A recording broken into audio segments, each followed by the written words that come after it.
हम पढ़ते हैं रोमियो की पत्री 8 अध्याय 1 पद से हम पढ़ते हैं विषय पवित्र आत्मा के द्वारा जीवन।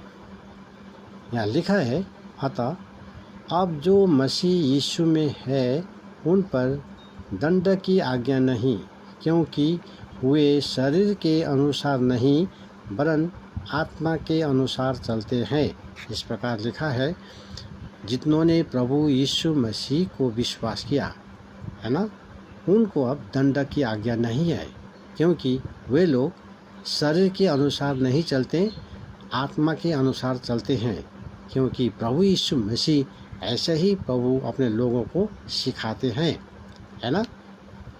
और प्रभु यीशु मसीह जो कलवरी क्रूस पर हम देखते हैं पापियों के लिए बलिदान हुआ, है ना। यूहन्ना 3 अध्याय 16 पद में हम देखते हैं, परमेश्वर ने जगत से ऐसा प्रेम किया, अपना एकलौते पुत्र प्रभु यीशु मसीह को दिया, जो कोई प्रभु यीशु मसीह पर विश्वास करे वो नाश ना हो परंतु अनंत जीवन पाए, है ना। इस प्रकार लिखा है। और उस पर कोई दंड की आज्ञा नहीं, लेकिन उस पर परमेश्वर का अनुग्रह का वरदान अनंत जीवन उसने प्राप्त किया है।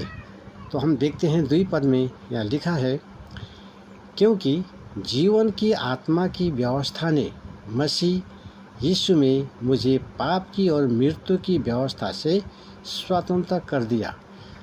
प्रभु यीशु मसीह का आत्मा का जो व्यवस्था है, उस व्यवस्था ने, है ना, मृत्यु की व्यवस्था से और पाप और मृत्यु की व्यवस्था से, है ना, विश्वास करने वालों को स्वतंत्र कर दिया, छुटकारा दिया।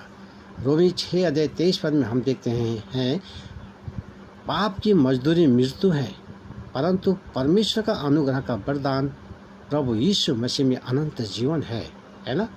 पाप का मजदूरी मृत्यु, नरक का दंड जो युगानुयुग है, लेकिन परमेश्वर का अनुग्रह का वरदान प्रभु यीशु मसीह में अनंत जीवन है ना। तो हम देखते हैं वो पापों से स्वतंत्र हो गया, है ना, पापों और मृत्यु की व्यवस्था से वो स्वतंत्र हो गया।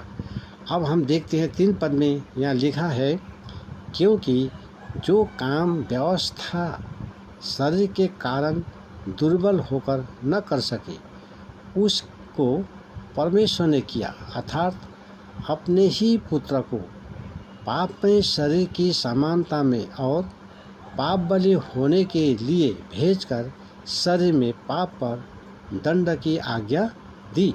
या इस प्रकार लिखा है कि प्रभु यीशु मसीह पापियों